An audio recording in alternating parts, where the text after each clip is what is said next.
Uma aliança entre corporativistas e políticos provocou uma tragédia em um balneário japonês.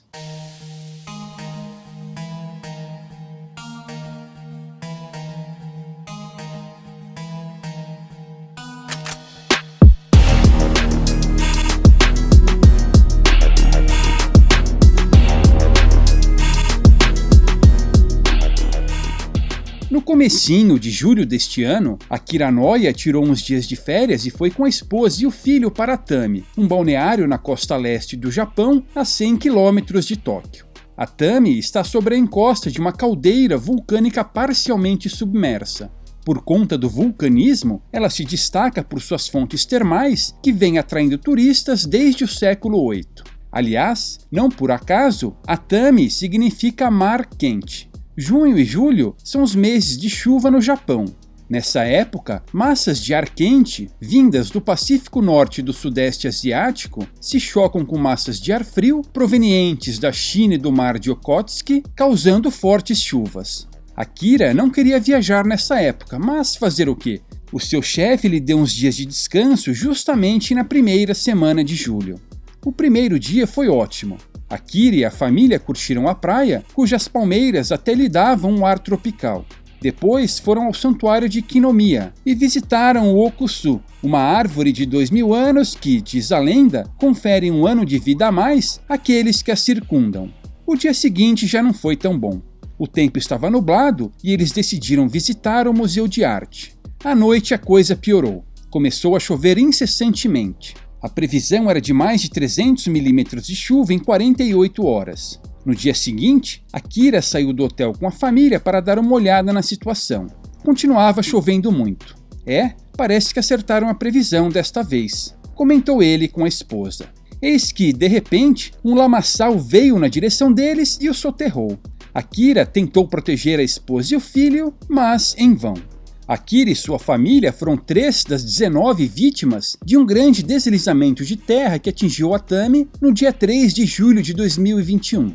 Com as chuvas intensas, a rocha na encosta se saturou, se fragmentou e provocou um fluxo de lama, que saiu arrastando tudo o que estava pelo caminho. E por que estou falando sobre isso aqui?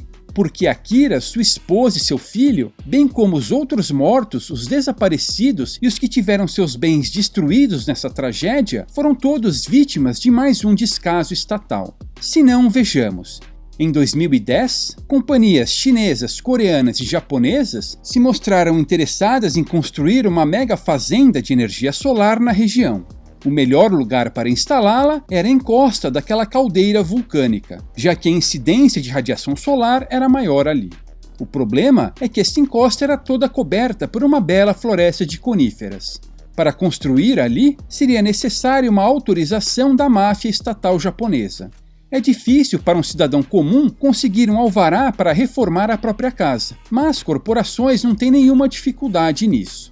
Como é muito fácil corromper uma estrutura centralizada e hierárquica, as companhias subornaram alguns políticos importantes, entre os quais os ex-primeiro-ministros Morihiro Hosokawa, Yukio Hatoyama e Junichiro Koizumi, além do atual ministro do Meio Ambiente, Shinjiro Koizumi.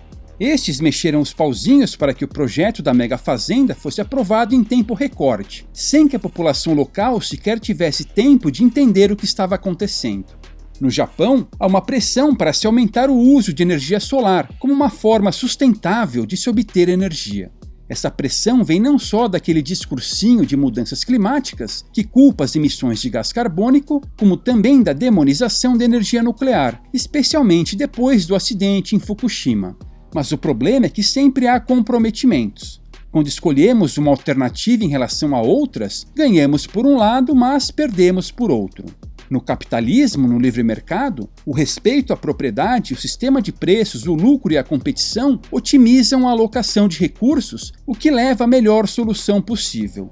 No socialismo, no planejamento central, cabe a alguns iluminados que controlam os fuzis estatais definir o que é melhor para todos. A opção de se favorecer a energia solar em detrimento de outras formas tem cobrado seu preço no Japão. O país está dividido em 47 distritos.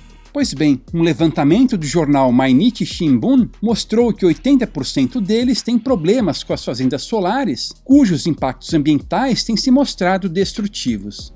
Por exemplo, em Okayama, no oeste do país, a empresa japonesa Idemitsu Kosan começou a explorar uma mega fazenda de energia solar com 320 mil painéis em uma área de 82 hectares. Os residentes afirmaram que houve deslizamentos em 2018 e 2020. Um agricultor de 62 anos disse que perdeu seus terraços onde plantava arroz no deslizamento de 2018. Ninguém se responsabilizou por isso.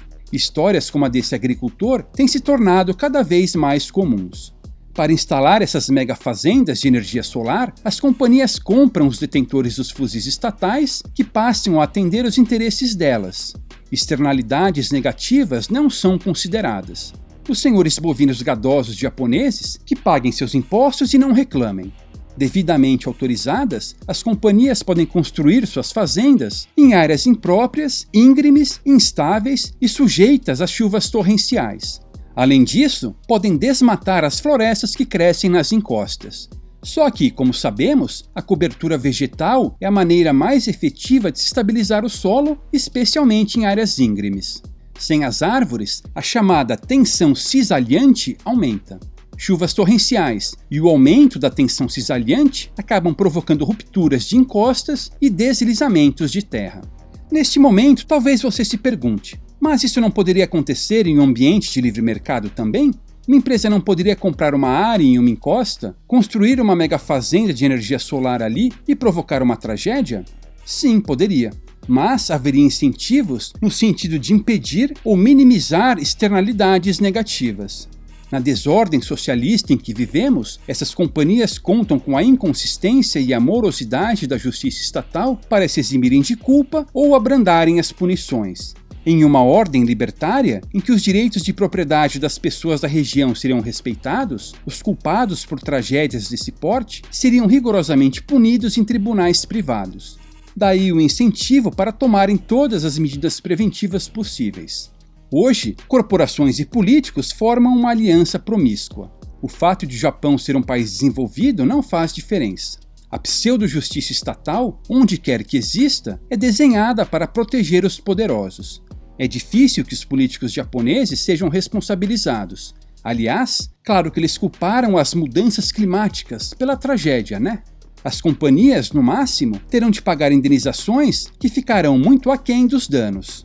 Além disso, podemos esperar que boa parte dessas indenizações vá para o Estado e não para as vítimas. Apenas com plenos direitos de propriedade é que há incentivos para minimizar a ocorrência desse tipo de acidente e, se ocorrerem, punir justamente os culpados. Do contrário, tragédias como a de Atami continuarão se repetindo no Japão e em outros lugares do mundo.